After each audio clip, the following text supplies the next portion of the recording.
Welcome to Search Party, the podcast where we swap stories on what's working in search right now and what's worth trying next. I'm your host, Amanda Milligan, and I'm joined by the insightful Dana DiTomaso. Dana is president at Kickpoint, a full-service marketing agency, and founder of the learning platform called Analytics Playbook. She's here today to talk about how to build analytics in the zero-click world we all know and love at this point. Welcome to the show, Dana. I'm really excited to dig into this because I know that this is on almost everybody's mind. And last year, I know the conversation was a lot about the traffic declines that people had experienced. And I'm wondering what you're hearing from clients right now. Is that still the main concern? Are there other things that people are flagging these days that reflects a trend? Yeah, that's a good question.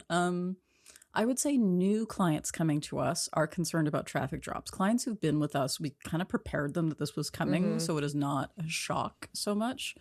And we certainly, generally, when we work with clients, we spend a lot of time trying not to focus so much on traffic. I mean, it is lovely when a post that we know is going to convert well and like brings in more business, gets more traffic for sure. That's what we want.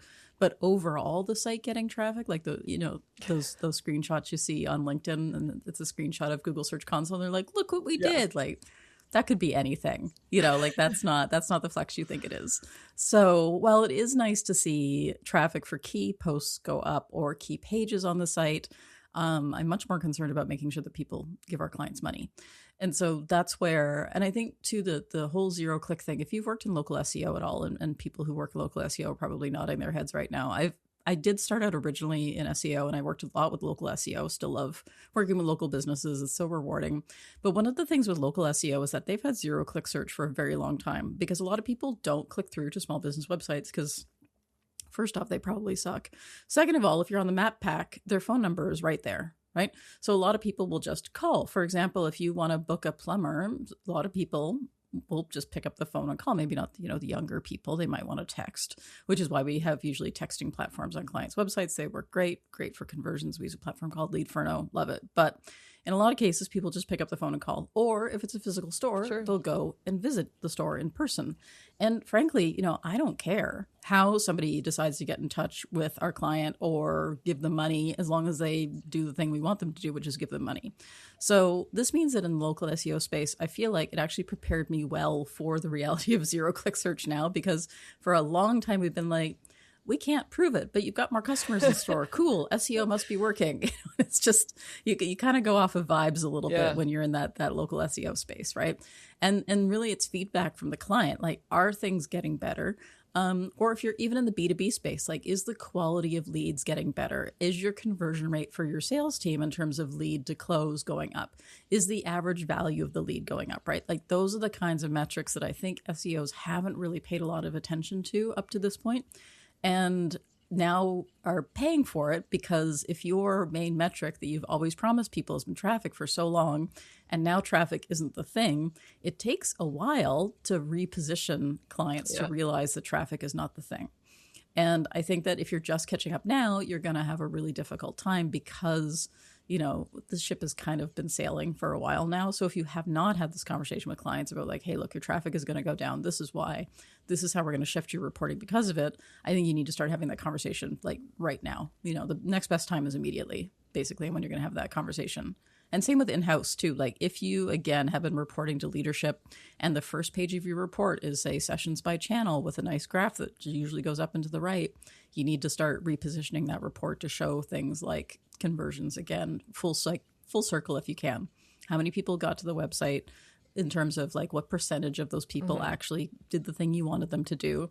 Then when they got into your CRM, Salesforce, HubSpot, whatever, how well did they go through the cycle? What percentage of them closed? Is that percentage going up or down over time? How is your lead quality, et cetera? Like those kinds of metrics. And they're harder, which is why people didn't necessarily do it, because not everyone has a ton of time to put together a report. Usually it's something that people are doing off the side of their desk when they have time, when they have no time.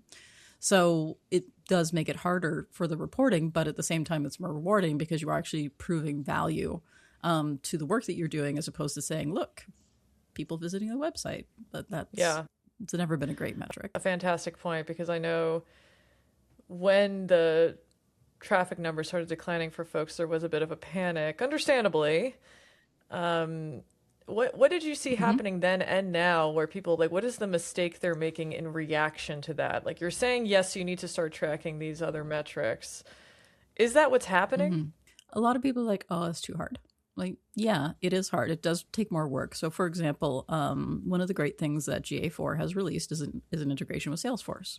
So you can import data from Salesforce into GA4. It works great, helping lots of clients set it up. It takes forever. Not at our end. We give them the documentation. It's like a 7-step process. Steps 1 through 6 are the client. Step 7 is us. Steps 1 through 6 take a long time because you have to add hidden fields. You got to touch your Salesforce administrator. You got to make sure these flows are happening, right? So there's a lot of work at the client side to do this stuff. So knowing that it's going to take a while, you really do have to make sure you're starting this process as early as possible. And really we're positioning it as, wouldn't it be nice to know that this person came to the site via this ad or this organic search? They landed on this landing page. They filled out the form for a demo. The demo happened. They ended up buying the product. Ultimately, you made this much money. And then we could even push that money amount back into GA4 again, as if it was a purchase, like you sell t-shirts online, right? And so explaining it in those terms, I think, is a really easy way for a company to be like, oh, yeah, that would be great. And part of what I explained too, in the other situation that's happening at the same time of all this zero-click, is a situation where we can track less than we've ever been able to before because of things like consent banners and because of things like people using ad blockers. And yes, people will say, oh, well, you can use server-side analytics that'll get around ad blockers. But if someone says no to being tracked, you just can't track them, period. So, you're always going to end up, for example, with more leads in your CRM than you'll see conversions in your GA4. If it's the opposite, you got a configuration problem. But you should see more leads in your CRM than you'll see conversions in GA4 because some people will fill out a form. You can't hide you filled out a form, but you can hide from analytics that you filled out a form. The actual form output will still go to you. Same with e-commerce, right? People will say, oh, Shopify and GA4 don't match. Yep. People have ad blockers and more people buy stuff, or they'll say no to consent or whatever it might be. And in those kinds of situations, what you are tracking is anyone who allowed you to track them. You can then carry them through the system and go back into GA4 again. So it is a full circle for the people who allow tracking, which then you could, once you have some good numbers, you could extrapolate out and say, okay, so we know that this is the number we're making off of this. We know that, we can see in our consent management software, and good consent management software should give these stats, that 30% of people say no to being tracked. So we think that we can extrapolate our numbers by 30% and assume that like this percentage of, and that's essentially what the machine learning model data in GA4 is doing, is it's extrapolating out. But you can also, do that on your own. If you don't qualify for modeling in GA4, you can certainly look at this and say, we know that, I just launched a consent one for a client and only 10% of people are saying no. They're in the States, in a state that usually doesn't have a lot of consent stuff. So they don't have a lot of people saying no, but that 10% is still like, they're happy that they know now that that's what it was. Because they saw their traffic going down a little bit and they're like, is something wrong? Like, no, just people are saying no.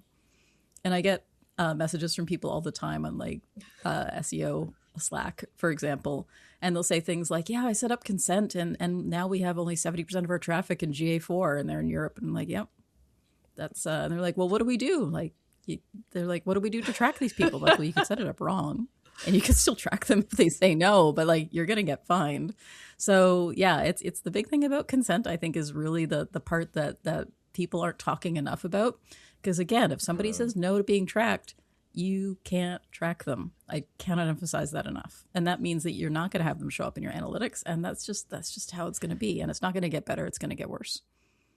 So you got to start dealing with this now. Yeah, it's a great point. And you've talked about this, and you do a lot of writing. You give back to the industry a lot, and you talk about how analytics aren't going to be perfect. I think there is this compulsion that we all have. It's like, it has to get it right. Like if we're going to report on it, it's got to be exact. Yeah. Yeah, it's not going to happen. This is not, we're marketers, we're not accountants, right? Like analytics, your marketing analytics system, if it's Matomo, if it's GA4, if it's plausible, it doesn't matter what you use. It is not a marketing accounting system, right? Let the accountants be accountants. You are reporting on directional trends. More people visited this page than visited this page. More people who saw this page got in touch than people who saw this page, right? Like those are the important amounts. Not, we had a conversion rate of 38.24 over the course of 12 months. Like that's that's a false precision right there, right? And so it really gives people the sense of like, oh, this is accurate, when it's never been accurate. It's just, I think, and this is part of the reason why I think people hate GA4 so much. GA4 kind of showed you that it was inaccurate in a way that UA sort of hid and was like, oh, everything's fine. And so they think that GA4 is the problem. The reality is that it's all analytics products measure stuff in different ways. They have slightly different ways of attributing stuff. They have slightly different ways of reporting on numbers. And everyone is right in their own way, unless you've configured it wrong. But most of the time, they're right in their own way. And it's just a matter of knowing the limitations of that particular software. It isn't one like, oh, GA4 sucks and Matomo is better. It's more that, this is how GA4 does things. This is how Matomo does things. This is the trade-off. You just have to pick which one you're happiest with. So is that the key factor in deciding, like, at what point you have analytics that are telling you at least the direction you're going in? Like, basically, what's the good enough level?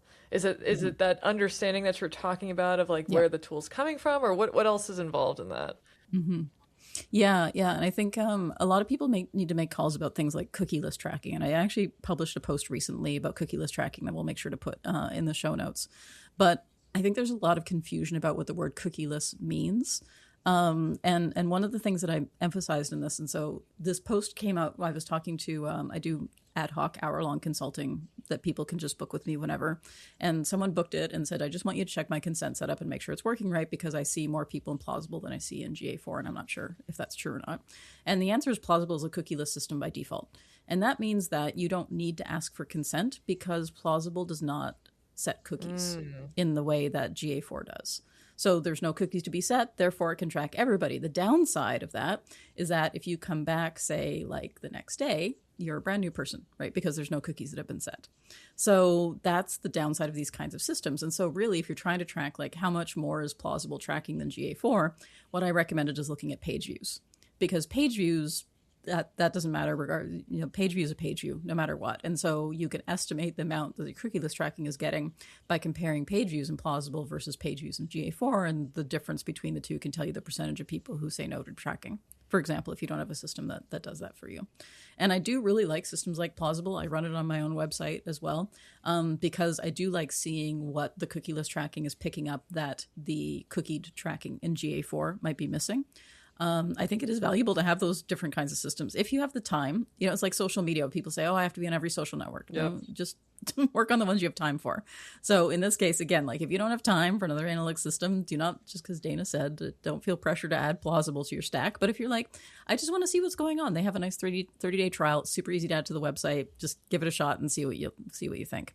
But I think that there is value in having that trade-off. And GA4 also technically has a cookieless mode, where before someone consents, you can send what's called a cookieless ping off to GA4. But every page view is divorced because there's no cookie that sets that the person on page A is the same person on page B is the same person on page C, right? And so that's what the model data in GA4 tries to represent. Matomo also has a cookieless mode, but it does things in a slightly different way than both GA4 and plausible. And so that's what I go through in the post is like, here's the trade-offs that each tool has made in order to give you as complete data as possible under the circumstances. But again, an ad blocker might still block this. Someone very sophisticated is just going to turn off tracking. If you're using a privacy-first browser like Brave, nothing's going to get tracked, period. Doesn't matter what tool you use, right? So it's never going to be perfect again, but it can give you some more sort of directional signals to work with if you feel like especially if you're in Europe and you really feel like you have nothing to go off of, then something like plausible might be a great secondary solution to give you a little bit more data to work with.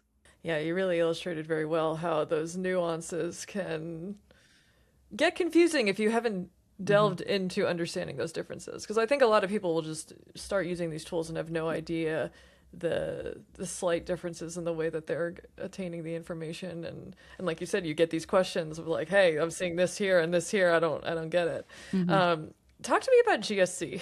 Yeah. Google Search Console, to me, used to always be like the source of truth, and then I feel like nowadays I just, No. GSC has never been the source of truth. GSC has never been 100% accurate, ever. And it's, again, going back to my local SEO roots, part of it is that the longer the query is or more unique the query is, the less likely it is to show up in Google Search Console. So, for example, if you have a local business and somebody searches for, I need a washing machine repair place near me that carries this Honeywell part, it's never going to show up in Search Console because it is too distinct. There's probably only one person that day who searched for it. Therefore, GSC isn't going to show it to you. right? Period. That's just how it is.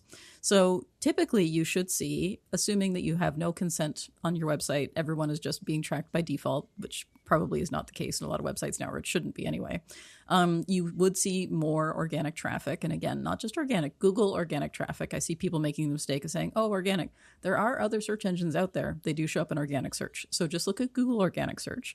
You will typically see more Google organic search in GA4, whatever tool you're using, compared to Google Search Console. And again, that's how it's supposed to be. Bing Webmaster Tools, I mean, not as many people use Bing, but it does give you more data for sure. I think it's a better product in terms of the amount of data that you get. But Google, of course, is the big beast in the room, and we're just not going to get 100% of that data. Something that you can do if you want to try to dig in a little bit and get around some of the query limits that are available is you can register subfolders in Google Search Console. So, for example, on the Analytics Playbook website, I have Analytics Playbook registered. I also have analyticsplaybook.com/resources, which is our blog post. And that's really like where the good traffic, and I use that information a lot to figure out like what are the kinds of searches that people are looking for. And our post might be coming up. Maybe they're not clicking on it, but it's not quite 100% related. Okay, that's my next content topic, right? That I can use to springboard off of that. So you can register subfolders in Google Search Console, and then you can get a little bit more information. I especially recommend this if you have like multilingual websites. And so you'll have yoursite.com/en/es/fr. You'll want to register all of those because you're going to get completely different information, obviously, and different keywords for each one of those particular sites. So if you haven't tried registering subfolders in GSC, I do strongly recommend it. That's a great tip. Is there anything else that people should be wary of with GSC? You mentioned just the fact that it's not going to capture everything, especially the long tail. Is there any other misconceptions that you see come up a lot that we need to clear up? Yeah. So and this is a post I'm actually working on right now. The way that Google Search Console reports on AI results is weird. So if you do a search and you've got the AI mode that comes up, and then you've got the sidebar and I'm talking on desktop here, you've got the sidebar that comes up on the right with like the little boxes of different search things. Those come up as a different position than you think they would. And what is number one anymore? What is one as a concept? I think is really the approach that Google's taking to this. Like, what does one mean ultimately? So it's a very, very existential discussion that we're having about ranking. But, and this is something that I think, again, like not a lot of people are really aware of. Hopefully by the time this is published, I'll have the post out. We can add it in the show notes. But I think, again, understanding like, what does that actually mean? And then the other thing too with AI mode is that if you are pushing your content to other platforms, which I strongly recommend you do. And if you have not read the book, which is right behind me on my shelf here, which is Create Once, Distribute Forever by Ross Simmons, you should really read it. And it talks about taking the content that you have and publishing to other platforms, which is something that I do a lot of at Analytics Playbook. We push our clients to do it a lot as well. And so, for example, I forgot the character limit in GA4 annotations the other day, and I thought, I'll just Google it. It'll be fast, even though I wrote a post on it. And what came up in the results was my LinkedIn post about it, my YouTube video about it, and then the Google Help article.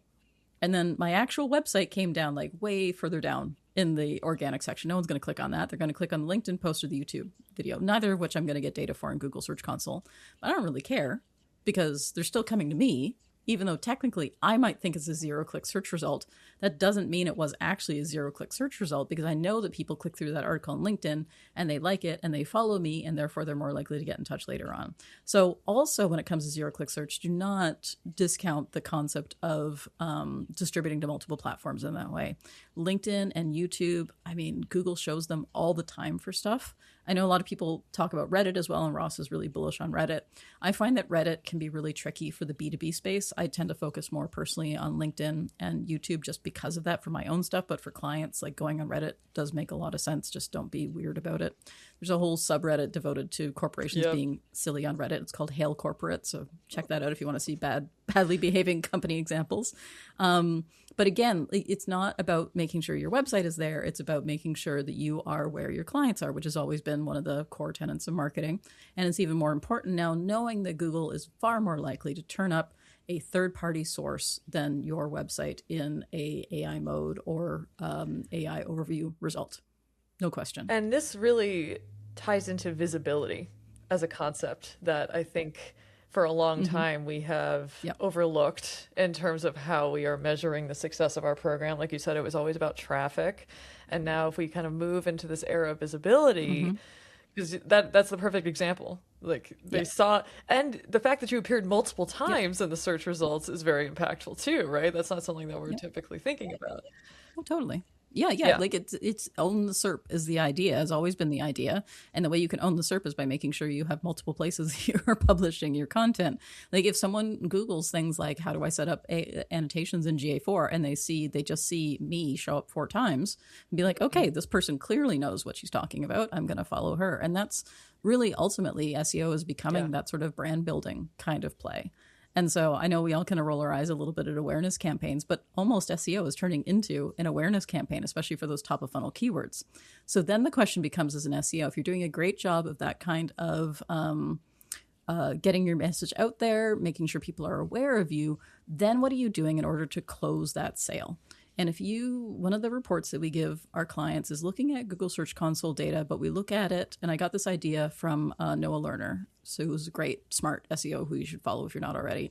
But we look at impression share breakdown by funnel position. So there's certain types of words that people will type in if they're in different, and I know the funnel is blah, blah, blah, but just stick with me here. So there's different types of keywords that people will type in if they're looking for different parts of the funnel, right? Comparison keywords versus by keywords. And so in that kind of case, like what kinds of keywords are people in when they're in different funnel positions? Break down your Google search queries by those funnel positions and see if that corresponds with the general percentage of people that you know based on your sales process would be in that funnel position at any one time. So what I see a lot of clients is they'll have 90% of their impressions be top of funnel, and then like a sad little 2% of their is a middle funnel, which nobody seems to know how to talk to well. And then 8% is bottom of funnel. Like that is not how that should go. So really you're doing a great job of getting out there, but then you're not doing a great job of actually being able to close the loop. And I think that is where SEOs really do have an opportunity to think about serving all aspects of the funnel, answering all those types of questions. And then how are you going to support people throughout that journey so that they get to know you, they continue to know you, they understand that you're the best choice, and then they go ahead and make that change. And there's another book right here. I'm just leaning over to see there's 2 books here by April Dunford, who is a very smart positioning person. Again, you should follow her. And her book, Sales Pitch, it's great. It's a quick read. I read it on a flight from Toronto to Vancouver. And it talks about the idea that you aren't competing against other companies when people are thinking about going with you. You're competing against people doing nothing at all. So people are like, you know what? I can live with this crappy bathroom for a little bit longer. I don't need to hire somebody, And I say this as someone who needs to do bathroom renovation. We actually have no toilet in our guest bathroom now, so it's becoming a little bit more urgent. I really do need to call somebody, but it's like, it's fine. We can just use the main bathroom. We don't have to use the guest bathroom when we have guests. It's fine. We really got to change the guest bathroom. Don't buy a house that's built in the 90s. Nothing is done to it. Anyway, so this is the idea is you're working against inertia a lot of the time. If you're in the SaaS space and you're thinking about people who are going to go with our product, or they're just going to keep using Google Sheets or Excel or whatever it is that they've been using up to this point, right? Like that's what you're working against, not your other competitors that you're thinking of. It's you're working against nothing. So what can you do in that sales process that shows that you are truly the best option to get them past doing nothing? And I think that's where April's book really opened my eyes to the possibility of like that sort of full funnel content, and where I think SEOs, because we've been so incentivized to think about traffic as the main metric, of course, top of the funnel is the way to go because that's where the traffic is, right? Like that's the biggest number of tire kickers. And then if you think about lower funnel traffic, it's like, well, it's not going to be as many people, but they're going to be really engaged people. But that wasn't what we were incentivized for. We were incentivized for traffic. So it's like we almost kind of did it to ourselves, and now we got to dig ourselves out of this hole. Yeah.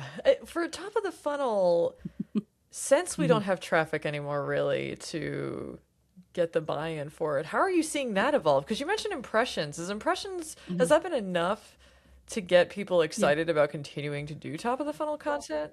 Well, it was until Google screwed up with that 100 limit, and then all of a sudden all the impressions just died. That was fun. I had a great metric that I was using, which was dividing impressions by conversions. So what I was looking for is like, what was your percentage of impressions that ultimately turned into a sale in some way, which was a pretty good solid metric for a long time. And we always knew that there was search trackers out there who would be artificially elevating impressions. We always knew that was a thing. What I didn't know is that it was basically half of the impressions in Google Search Console. That was shocking, the amount that it dipped by. And I haven't really seen a Search Console that didn't dip by about half when that happened. And it does seem like it's sort of creeping back up again, but I don't know if it's because crawlers and rank trackers have figured out how to get around it, or if legitimately more people are searching for that thing.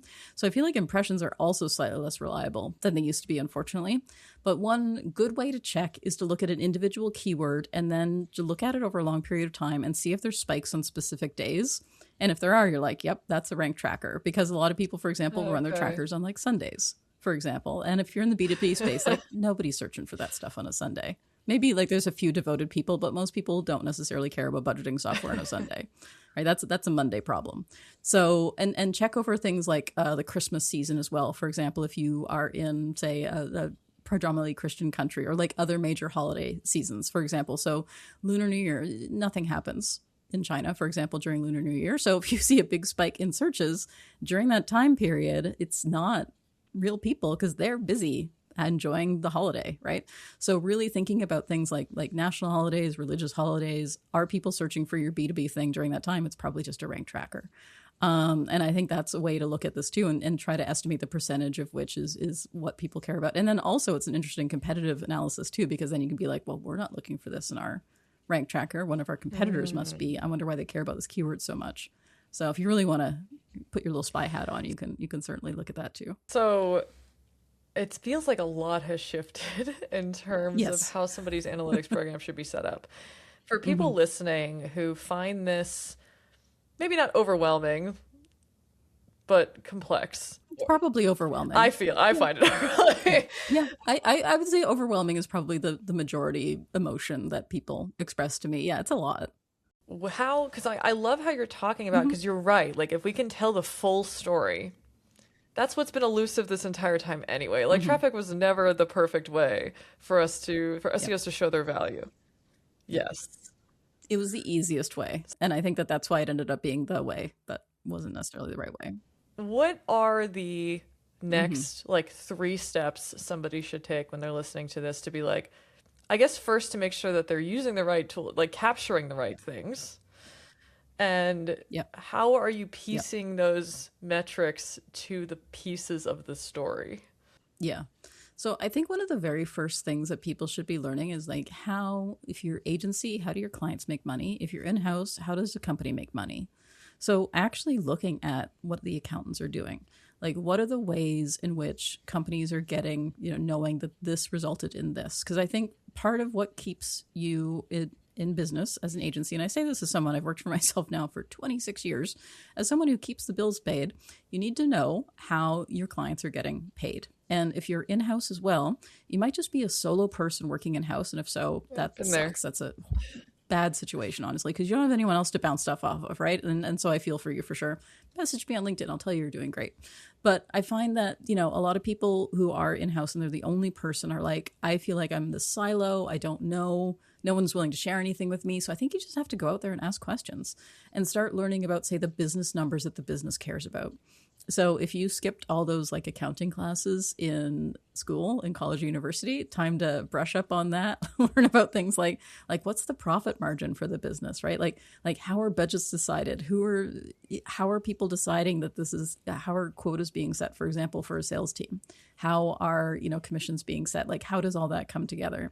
And then that can help you figure out, all right, so what kind of investment do I need in order to show that I am hitting the same value that like a salesperson, for example, is showing. So really understanding the business inside and out. And then also really, again, and feels like old school SEO advice, but like talk to the sales team, talk to the people on the floor who are talking to customers, listen to the customer support line phone calls, for example, look at the on-site searches, look at the contact forms that people are filling out, and start to see where the issues are in the gaps in the content. And one of the tools I mentioned earlier, we use a tool called Leadferno. We're a partner. Love Leadferno. It's a chatbot that you put on a site, but instead of them having a horrible experience with some sort of boring AI chatbot that you just end up yelling, I want to talk to a human too after 2 minutes, you actually just fill out a form and it sends a text message and then people respond to the text message. And I have it on Analytics Playbook. When I added it to Analytics Playbook, I wasn't sure what was going to happen because I don't add it to a lot of B2B sites. It's usually more B2C. And I get people asking about, I saw you at this conference. You mentioned a discount code for the course. Is that still valid? Totally. Go ahead and do the purchase. Someone will say, does your course cover this thing? Does your course cover that thing? Hey, there's a typo in this post. Love that when people tell me that sort of thing, right? And so all the things that have come in, there's been no spam. It's just real messages from real people who have actual questions. And those questions that I get are great because it tells me, all right, so what do I need to improve in a course page to make sure that people know that this is included in the course? Okay, so I have more people asking me about server-side tracking, so I need to make sure to start talking about that in more of my resource posts. Like lots of great questions come in from there. And that can tell you, for example, we're seeing that people who end up buying with us, most of the refunds are coming from people who say this. So if we can address this ahead of time, maybe we'll have less sales, but then it'll also mean that we're dealing with like less angry customers on the back end, or like I can decrease our chargebacks, for example. So if and chargebacks are actually a huge, if your company takes credit card payments for anything, chargebacks are the worst, because if you get too many chargebacks over time, your credit card company can be like, nah, we don't want to work with you anymore. You have too many chargebacks. So doing something that, you can do on the site to make sure that people aren't going to having a chargeback later because they're getting what they were expecting to get is actually a huge bonus for a company. And so don't just do this quietly. Again, tell people I am doing this because I'm seeing this trend. And when we publish this content, I want to see if chargebacks decrease over time, which will save us X amount in administration fees, right? Like, again, you're tying this to real business outcomes in terms of saving money or making money, which is that's what businesses want. So again, say I published it on this date, I'm going to start tracking chargebacks. Hey, look, over the next 6 months after we published these changes to our product listing pages, then we saw a decrease of 20% in chargebacks, which ultimately resulted in X amount of dollars saved by the company, or administration fees, or, Stripe isn't mad at us anymore, or whatever it might be. So those are the kinds of real value conversations to have, not traffic increased by 20%, but I did this thing, we saw this impact, this is what the result was in terms of actual money. So anything you do, try to tie it back to what you expect that ultimate business outcome to be. For example, we made the site faster because we switched from the old crappy hosting to the new better hosting. We expect to see more people showing up in our analytics because they're not leaving before GA4 even loads. We're expecting to see more people convert because the site doesn't time out on them and they get mad and they leave. Right. And so again, that means that we have, if you manage to increase like the amount of people staying on the site by 5%, what does that result in terms of money? So let's say you make, $10 million a year as a company. Well, 5% is a pretty big number, right? So that is how you get budget approved, and that is how you prove your value to the company. And you're like, hey, you know what? I made you X number of dollars. I only make this amount of dollars. I should probably get more dollars. That's the kind of conversation that you bring when you're doing your performance review at the end of the year as well. And I think this is where we absolutely need to make sure that we tie what we do to our business outcomes, especially if the economy, it's a little wobbly right now. I don't think people are saying the big R recession word, but certainly marketing is one of the first things to go when the economy starts to get wobbly. And having gone through 2008, which was horrible for marketing businesses, but I survived barely. Certainly thinking about like, what can I do to make sure that I am seen as valuable to the organizations? They don't cut me. Tying the work you do to real business outcomes that impact the business. That's the way to go. Absolutely. I love that you say kind of upfront, instead of it being like, here's the dashboard and here's what that means, and trying to, on your back foot, tell the story, you're basically declaring upfront, here's my thesis, here's what I'm going to do, and here's what I think might happen. I think that's one of the ways, because one of the things I would think about, especially when I was like on the agency side, is there's this feeling, at least back then, of we are competing against all these other marketing efforts to prove that what we are doing is making an impact. Because sometimes, if a lot of things are happening at once, especially so whether you're an agency or if you're at a bigger marketing team, right?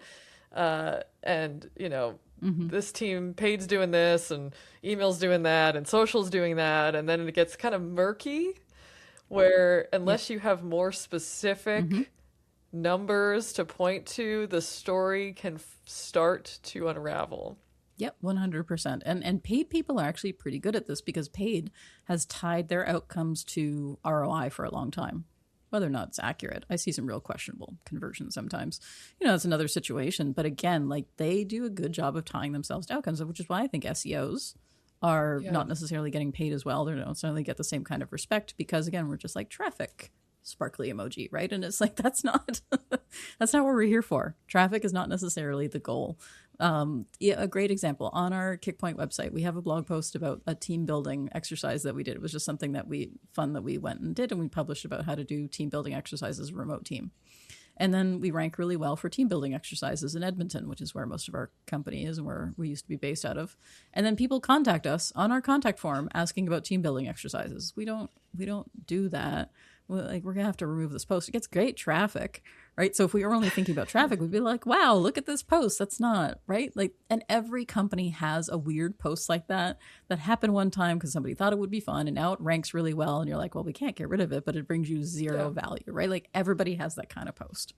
And maybe it's not even like an SEO play where it's like, well, we want to make sure we establish credibility on this particular topic. So we're going to publish a glossary of like top, spiders found in North Carolina because we're a pest control service or whatever it is, right? Like that's important for SEO authority. People aren't necessarily going to convert. That's fine. It's a bunch of students looking at pictures of spiders. So those are the kinds of situations where you need to decide what's the point of this post. Is it just purely an SEO content authority play, or is it actually a conversion post? And if it is a conversion post, is it actually doing the thing you want it to do? And one of the things that we do, we develop WordPress websites, so it's really easy for us to talk to developers and be like, hey, add this thing. And so in the sites we make, we have a drop down on every page and every post. It says, what was the purpose of this post? And so, or the purpose of this page. And so the purpose could be navigation. For example, if you're on the home page, the point of it is for you to go somewhere else, usually. So the purpose of that page would be navigate. If you're on a blog post, the purpose of that would be to consume that particular content. If you're on a contact page, the purpose would be for someone to have a form fill. And then when we're looking at the actual results, we're saying, okay, only show the pages when we're talking about form fills that have a purpose of form fill. Only show the pages of content consumption when we're looking at how many people actually read the content or watched the video or whatever it might be. So again, thinking about like what job does this page have, like the jobs to be done concept from software and product marketing. So applying that to marketing and saying, what is the job of this particular page? Not all pages have the same job. And if a page doesn't have a job, then why is it there? As we approach the end of this episode, I'm curious as to what you think as the expert in GA4. What should people do right now to go in and make sure that it is set up in the way that's going to help do all the things you've talked about today? The big thing with GA4, there's a section in GA4 called Explorations, and it's not fully baked yet. It has a lot of potential. One of the things I recommend is that there's a setting in GA4 that says, the amount of time that stuff's retained. And by default, data in Explorations is only shown for 2 months. And I'm just going to load up GA4 on my other screen here just so I can make sure that I'm directing you to the exactly correct position to where it goes. Okay, so what you're going to go into the admin in GA4, and then under the data collection and modification section, you're going to click on data retention. And then you want to make sure that the event data is retained for 14 months, not 2 months. And that 14 months is not data in the reports section of GA4. That is strictly for the explorations section of GA4. So if you want to look at more than 2 months of data, you got to make sure to set that to 14 months. That's something that I recommend doing by default just in GA4, just generally. The other thing I recommend, even if you think you're not going to learn BigQuery and you don't want your data in BigQuery, there's a lot more tools coming out, especially AI tools that are able to interpret data that's saved in BigQuery. And GA4, one of the great things about it is that it comes with a BigQuery export. Free. You do have to pay for BigQuery storage. If you have a smaller site, it's like pennies. It's not that expensive at all. So again, you're going to go into the GA4 admin. Under product links, click on BigQuery links. Follow the instructions to set up the link, export the data to BigQuery. It doesn't backdate. It's just from the moment you set it up going forward. Just set it up. Even if you don't look at it for like 3 years, 3 years from now, you'll have 3 years of data to look at. So just set that up, even though you don't necessarily think you're going to use it. And if you're agency side, get your clients to do this because you can't transfer a BigQuery data set from one user to another once it's set up. So what you don't want to have happen is you set up the BigQuery data set, the client's like, oh, we're going to switch to another agency, and they can't take their BigQuery data with them, and now they hate you even more. Because agency stuff, like it's, people switch agencies all the time. So just assume, even though your client might love you, they may not be with you forever. Just make sure the client sets it up. So I usually just do this on a Zoom call. I walk them through the process because it is a little technical. And it takes about 15 minutes to set it up. But then the client owns it. They pay for it. You don't have to pay for it. And then you don't have to think about it. That's great. What are you seeing when you are in clients' GA4s that you are constantly fixing? I hate it when people set, and key events is the name for conversions in GA4. You know, it used to be called conversions, used to be called goals. Now it's key events, which is a silly term, but whatever. I see key events set up for things that should not be key events all the time. So things like page views. Page view is not someone getting in touch with you. Key events should be reserved for people actually giving you money or on the path to giving you money clearly in some way. So a view of a contact page is not a key event. Someone filling out your contact form is a key event. And another mistake that I see are people thinking, you know, oh, this form submit event that's built into GA4, that must be record everything. But remember that a form submit is literally any form on your website. If you have an email form, that would be a form submit. Does that count as much as someone using your contact form or your demo form? Probably not. On-site search form, that's also a form that is submitted. So it is worth to take the extra time to make sure you're tracking just the contact form and nothing else. It does take, unfortunately, a little bit more diagnostic work to like just separate out the contact form. I'm working on some guides for it, but you know, every single website has its own little finicky way of recording contact forms. I feel like that's one of the things that people get the most wrong because it is the most difficult to just capture form submissions. And I do love that GA4 tried to put in this form submission thing to help people out, but a lot of the time, unfortunately, it records everything. So you're not quite getting everything that the stuff you really care about. You're getting absolutely everything, including on-site searches. So it's not foolproof, but it's better than nothing, I guess. So just one of the things that can sometimes get recorded as a form submit are incomplete forms. So if you have a form that's submitted and the page doesn't change after the form is submitted, that's called an AJAX form. And sometimes because the form is authenticated on the server side, GA4 doesn't know whether the form is successfully submitted, so it will send a form submit event even though it wasn't actually successfully submitted. So the easiest way to check this is go on your website, go into the real-time view in GA4, assuming it's a quiet time, no one else is on the site right then. Submit a form. Do you see a form submit event pop up? Like submit a form unsuccessfully. So you have a validation error, like you need to fill in your name or whatever. See if a form submit event comes up. If it does, then that means you're also recording incomplete form submissions too. And again, there are ways to fix that, but that's a whole other podcast, I think, on its own to explain the different ways to do that. It is finicky for sure, and I am working for posts on that, but like there's so many different form platforms out there. So if you have one you're stuck with and you don't find any good resources on it, let me know and I can certainly move it up towards the top of my queue for content to work on. Yeah, it sounds like a theme of this conversation is just don't take anything you're seeing at face value in any of these reporting tools. Like you have to understand the nuance of how they work, what they're actually capturing, no matter what the little title says.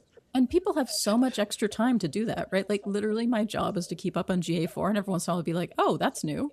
Like it's not, or I go on vacation. So my favorite thing is I go on vacation and Google releases a whole bunch of new stuff. So my next vacation is the last week of March.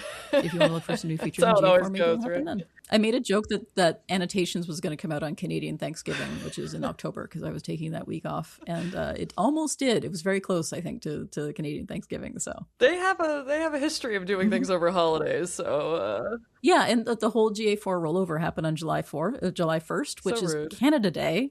I'm in Canada. I'm busy. It'd be like putting it on July 4th. It's very mean. So yeah, Google, stop attacking Canadian holidays. We're going to put a bunch of your resources that you've mentioned in the show notes because you have created a lot of extremely helpful things. And for anybody who's trying to get in the weeds and really figure this stuff out, Dana is the person to talk to. If people want to read all of your content that we don't share, where should they find you? Yeah, LinkedIn is probably the best place to follow me. And I also have, so just if you search for Dana DiTomaso and however way you think it is spelled, it will come up. Google knows who I am. There's not a lot of people with similar names to me, so it'll come up. And then also on my website, which is analyticsplaybook.com/newsletter, I send out a biweekly newsletter every 2 weeks. And it contains usually a tip, so something I've been working on in the last couple of weeks, and then some analytics resources that I think are really valuable. So if you want to hear some real unvarnished weird stuff that I'm working through, that's a good way to get that newsletter. Awesome. Thank you again, Dana. And thank you all so much for listening. If you want an invite to the after party, sign up for our newsletter. That's where we drop exclusive behind the scenes tidbits and where guests answer our spicy question of the month, which currently is, what is one uncomfortable truth that marketers need to hear right now? Until next time, keep learning, keep testing, and keep showing up.